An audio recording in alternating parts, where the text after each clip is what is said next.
Bumisita si Kalingap Dan sa bahay nila Medit. Ang intense nang nangyari. Napainom talaga ng tubig si Medit.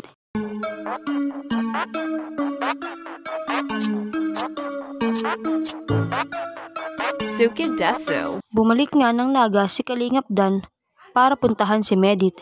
Ngunit pagtungo niya sa plaza kung saan nagtitinda si Medit ay wala roon si Medit. Isang matanda ang nagtitinda malapit sa pwesto ni Medit. Kaya nagtanong si Kalingap Dan kung kilala niya ba si Medit. Ngunit hindi ito kilala ng matanda.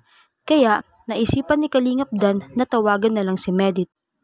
Nang sumagot nga si Medit ay nasa bahay pala ito at hindi pala siya nagtitinda. Kaya naman tinanong ni Kalingap Dan kung pwede ba siyang pumunta sa bahay nila Medit at pumayag naman si Medit. Binigay nito ang address niya kay Kalingap Dan.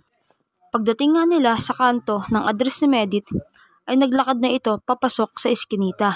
Mahaba-haba rin ang nilakad ni Kalingap Dan galing sa kanto. Ngunit hindi niya pa rin nakikita ang bahay nila Medit. Kaya naman naisipan na nitong magtanong. Sakto naman na meron agad silang napagtanungan at kilala ni tatay si Medit. Kaya naman sinamahan ni tatay si Kalingap Dan na pumunta sa bahay nila Medit. At ayun na nga, natagpuan na ni Kalingap Dan ang bahay nila Medit at si Medit mismo ang nagbukas ng pintuan para sa kanya. Pagpasok nga ni Kalingap Dan ay nagpress agad ito sa nanay at tatay ni Medit. Tapos binigay na nito ang daladala niyang bulaklak para kay Medit. At syempre, kilig-kilig naman si Medit. Pagkatapos ay kinamusta ni Kalingap Dan ang pamilya ni Medit. Sa habang ng kanilang usapan, syempre, hindi mawawala ang kalokohan ni Kalingap Dan. Kaya naman, tuwang-tuwa ang mga magulang ni Medit kay Kalingap Dan. At pinagmerienda pa nila si Kalingap Dan na sila mismo ang nagluto.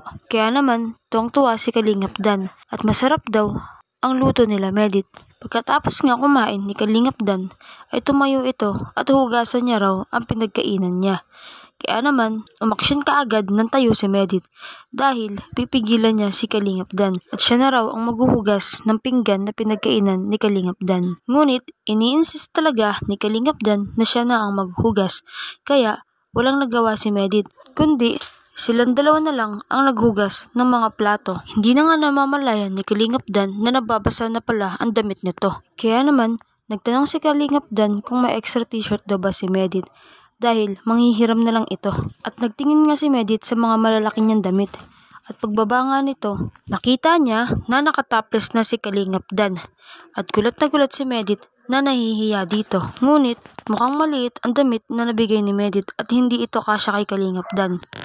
At nang subukan nga isukat ni Kalingap Dan ay sobrang sikip nga neto at tinutulungan na nga ni Medit na isuot ito. Ngunit hindi nga talaga kasya. Kaya, hinubad na lang iyon ni Kalingap Dan at yung damit na lang niya nabasa ang sinuot nito. Nanghingi naman ng pasensya si Medit dahil wala itong maibigay na damit kay Kalingap Dan. Napainom na lang ng tubig si Medit habang pinipigilan niya ang kanyang pagngiti.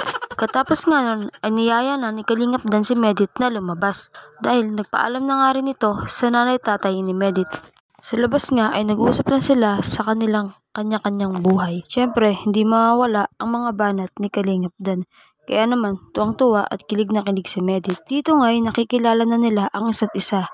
At dito pa nga ay sinabi ni Kalingap Dan na talagang humahanga si Kalingap Dan kay Medit. Pagkatapos nga nun, ay kinamusta ni Kalingap Rab si Medit at binigyan ito ng kanyang pang-allowance. Lubos naman ang pasasalamat ni Medit kay Kuya Rab. Maraming salamat po sa panonood at pakikinig. Please do not forget to like, leave a comment, share, and subscribe po sa aking munting YouTube channel. Maraming salamat po sa mga nag-subscribe at magsasubscribe pa lang. Naway hindi po kayo magsawang makinig sa aking mga update. Maraming salamat po. God bless us all.